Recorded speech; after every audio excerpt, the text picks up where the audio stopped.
A ver, un poquinho para cá, vai!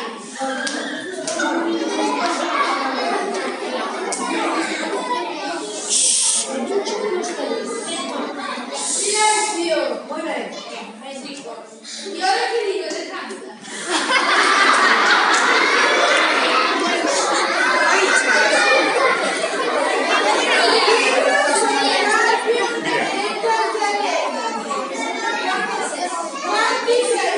Tenemos aquí todo.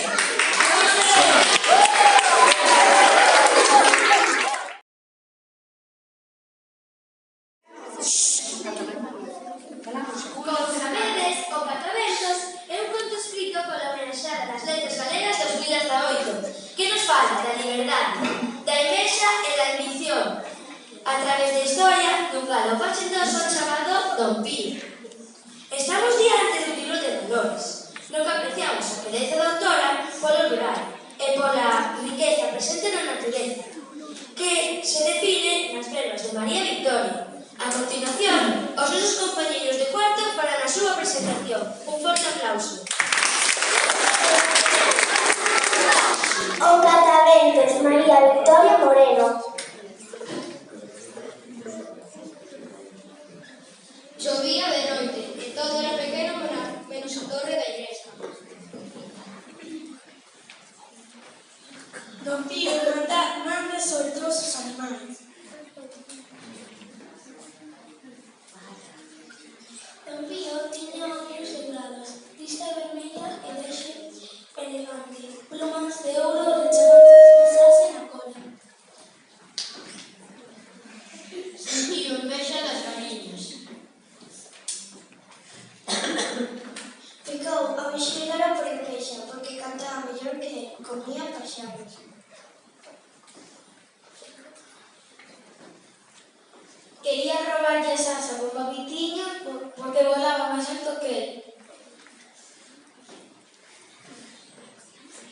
Comeu as pupiñas que lle regalaran as teixapitiñas e lle gravaran unhas plumas nas asas. Subiu ata a última teixapitiña e pensou que estaba voando.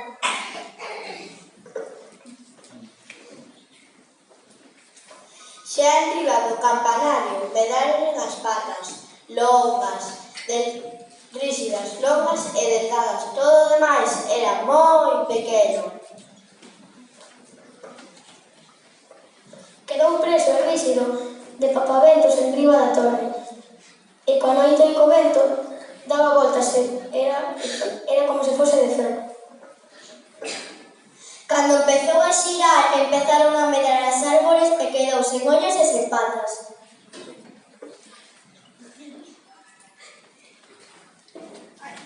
Don Pío deixará de ser de ferro cando deixe de ser anxosa.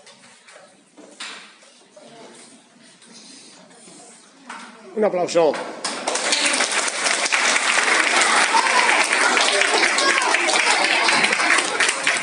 Do libro E haberá tirón de orellas, editado por Galaxia 2016, María Victoria Moreno, 1933-2005. Este conto en verso está dividido en 3 partes. Nos imos lervos o solpor. No lusco fusco de maio, cando as faíscas da el ceden ao rolo do vento, quere dormir a pradería. Aínda as flores...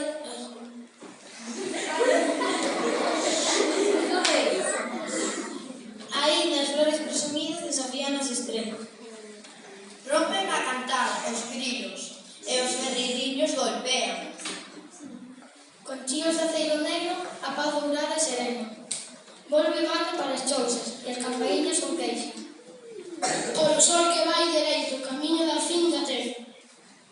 As sombras enchen as casas e as nais preparan a cea. Mais todos os nenos foxen da música das tardeiras. Por que a noitiña é fermosa e presta disfrutadera? O gato labón e vago, os seus bigotes a queda e os trasnos da carreira. A alma bonita e pequena, aproveitamos de escoito. Lisca da casa comeza xunto ao neno e seu xogo. Mas ninguén repara nela cos seus ollos máis lindos. Míralo de que prega. Co como se fose unha nena, con seus liñas douradas. Fai títeres e piruetas, e ao fin arrédase triste. Baixo a súa capiña negra leva o rabiño a rastro. Leva gachos as orellas e leva dentro do peito unha doiña de pena tan quente como unha bágoa. E tan dobra como a cera, camiña cara de nubes. Alma atravesa a cadera e vai coa calma do sol. Que ni para min ten presa. Que buscas? Pregunta o moncho. Que nese momento esperta, volve a casa, di unha voz rouca, dunha coruxa moi bella.